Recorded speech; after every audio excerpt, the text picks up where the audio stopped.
It's really kind of funny, the torment that we can put ourselves through. I have had an aha. And while I know that I'm an entrepreneur, I've been an entrepreneur for most of my life, it didn't really click with me that that was a passion of mine. The process of having the freedom of having your own business, of not having to listen to anyone else, having the time freedom to do what you want throughout the day with no set regulations. That's been something that I've been very interested in, and that's what has caused me to create the lifestyle that I have created.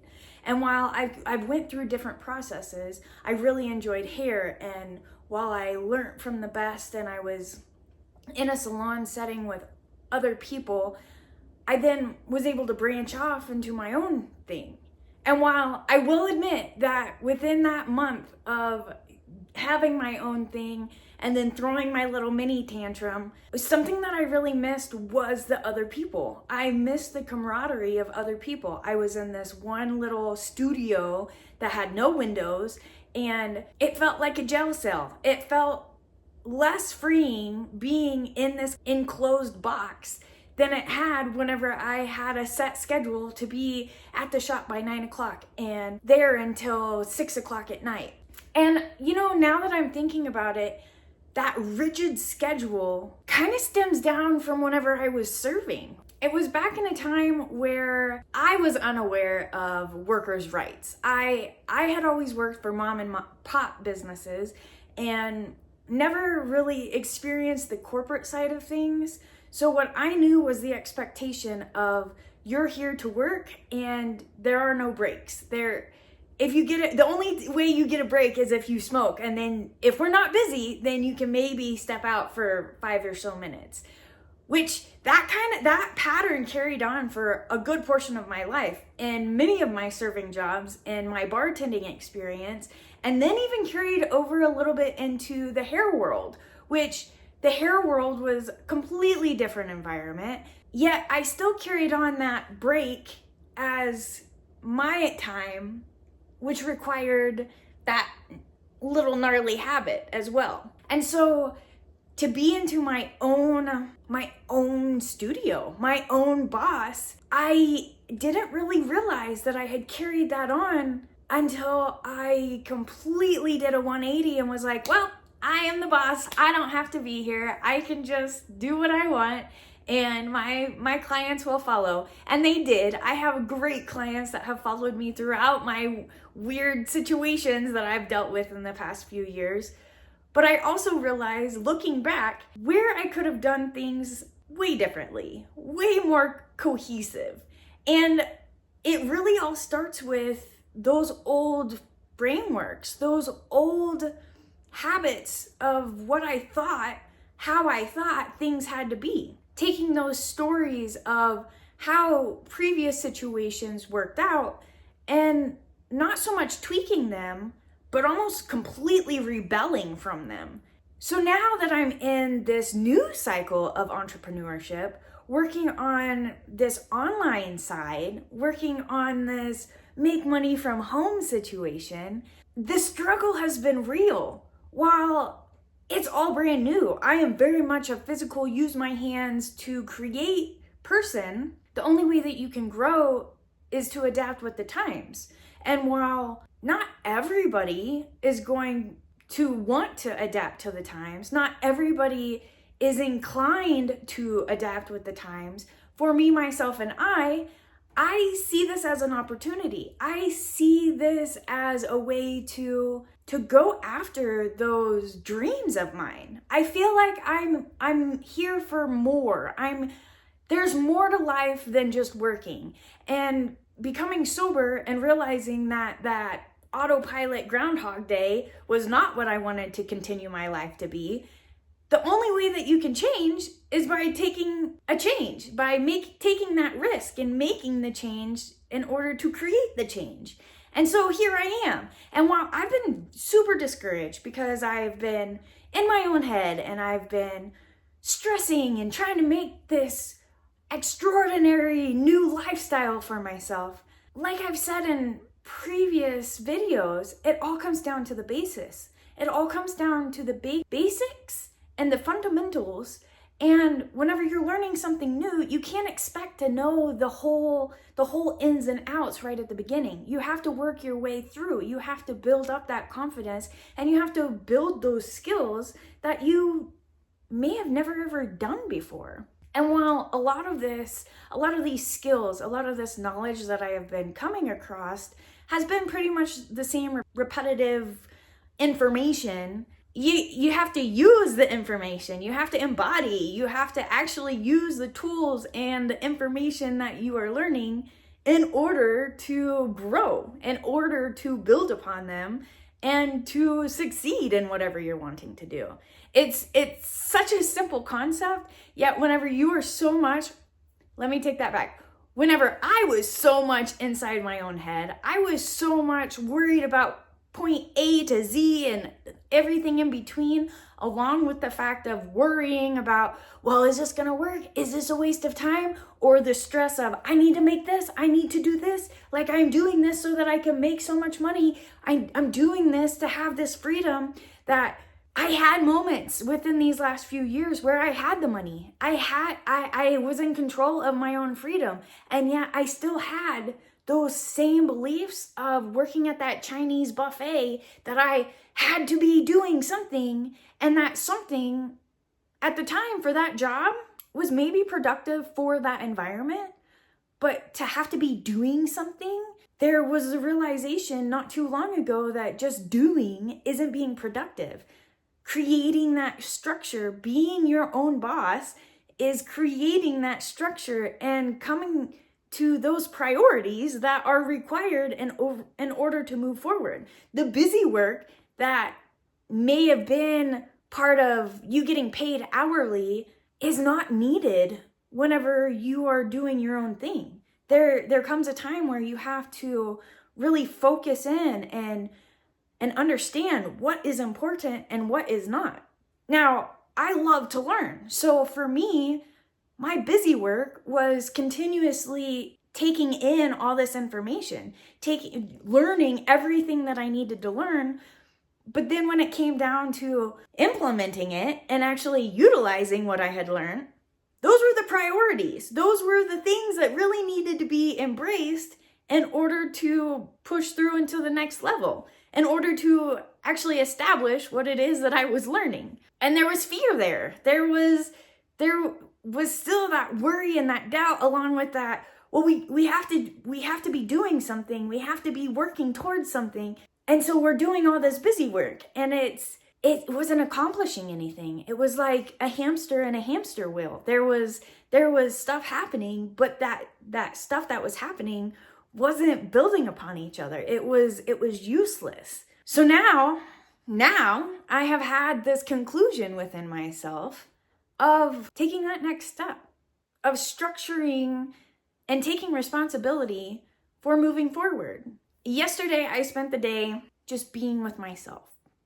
And I will admit that for the beginning 30 minutes to an hour, it was a constant battle of reeling myself back in from what I was thinking about I needed to do, about the different tasks and goals and the things that I could be doing, and coming back into the present, coming back to within myself.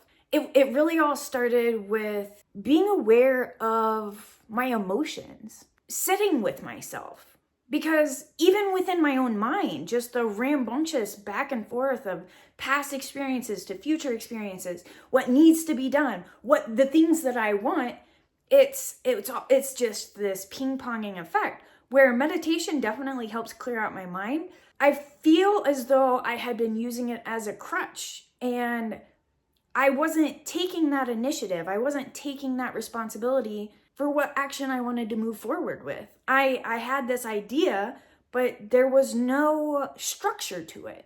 Taking that day to just be within myself was honestly super healing. There was definitely fear. There was definitely doubt, and I had so many emotions come up about how I was wasting time, about how I should really be doing other things, about how all these different things I could be doing, but yet I was just being within myself.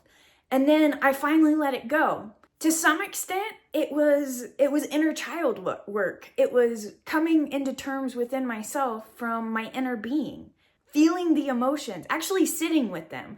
All these things that I'm speaking of, that these fears and these worries about what I should have been doing or what I was wasting time doing, instead of just pushing it off, I actually sat with those feelings and I allowed myself to feel them for a matter of moments. And honestly, within a few moments, it's actually really amazing the difference in the weight of construction I was feeling. I felt weight lifted, disperse as I actually sat with those emotions, instead of just completely pushing them aside and being like, it's okay, like you need this day off. I actually sat with the emotions and allowed myself to feel them. I allowed myself to experience them. And today, I feel amazing. Half of the day yesterday, I really intently focused on the feeling. And then something that I never do, I went and got Culver's. I got fast food with an ice cream and proceeded to eat that, and giving myself the rest of the day to do a little bit of research. I have some ideas of different skills that I would like to pick up. My communication, I would like to improve on my communication. And I was at the shop the other day, it was informed that the interview questions on Hot Ones were very deep. And so I've never watched this show. So as I ate my fast food, I watched the show and mentally took notes on the experience that these people were having, not just in the hot wings aspect, but in the experience within the environment with the host. And unfortunately, I don't know his name, but I did watch a handful of episodes and it was really fun. It was exciting and it was inspiring. And then I proceeded to read for the last 3 hours of my day, which was amazing in its own aspect. It was the third book of a series that I've been reading. So I really just embraced the fact of giving myself a day off. While one of the biggest things that I had been worried about, the whole wasting time, really involved the fact that I don't get a whole lot done every day. We all have 24 hours in a day. And while I don't stay up super late, I'm pretty structured in my sleeping schedule. And I have main things that I do throughout the day. I'm not getting half as much done as I totally could be getting done. So for me to take this day to just completely take the day and not do any kind of work, which I still did kind of a little bit of work with my research on Hot Ones, but it was a breath of fresh air, because during the regular days of me having my list of things to do, it really just isn't prioritized. It's not structured very well. There's a lot of contemplating. There's a lot of time that is honestly wasted throughout my regular days because I don't have this structure, because I didn't really have a full-on direction of going. Yet, while I've been working through figuring it out, I've definitely built up some momentum. And I have to say that taking the day yesterday allowed me to have that rest, if you will, of understanding, and then waking up this morning with a great idea and coming to a reflection of what it is I want to do moving forward. Now, here is the part that I get to commit to, and we get to test this out rather than my typical of, oh, it's a great idea, and then tomorrow having another great idea. Today is a new day, and we are going to get focused. We are going to create our own structure, because being an entrepreneur requires you to take responsibility of yourself and how you move forward. For someone who absolutely hates to be told what to do and having someone else control my time, I now am taking responsibility in how I am needed to take responsibility of my time. We're growing up, one step at a time. So if you found yourself where you have an idea, you want to do something, but then you also find yourself wasting so many hours within the day, and I'm not even talking about scrolling, but just being within your own head, there's multiple ways that you can take a breath, maybe even meditate. Take a moment to clear out your mind. I have a video that is about coming back within yourself, and by coming back into yourself, you are focusing on your breath, which initially allows you to clear out your mind and stop the thought process, but rather focus on the breath, which is a great step to clear out the mind. But sometimes we need a little bit more than that. Sometimes we just need to take that day off. Sometimes we just need that, I hate to say self-love day, because every day should be a self-love day. But sometimes if you find yourself really coiled up into a chokehold of having to get everything figured out, sometimes the best thing you can do is just take a break and allow yourself to relax. Allow yourself to enjoy just being. So with that, I would love to hear from you. When was the last time that you actually gave yourself a day, a few hours, even 30 minutes to do something that you enjoy? Do something that's for you, not for any kind of outcome, but just because you want to do it. I'd love for you to hit that subscribe, hit that like, and please let me know down in the comments. What do you do for yourself? What is it that you enjoy to do that gets you out of the hustle and bustle and back into just being you? Until next time.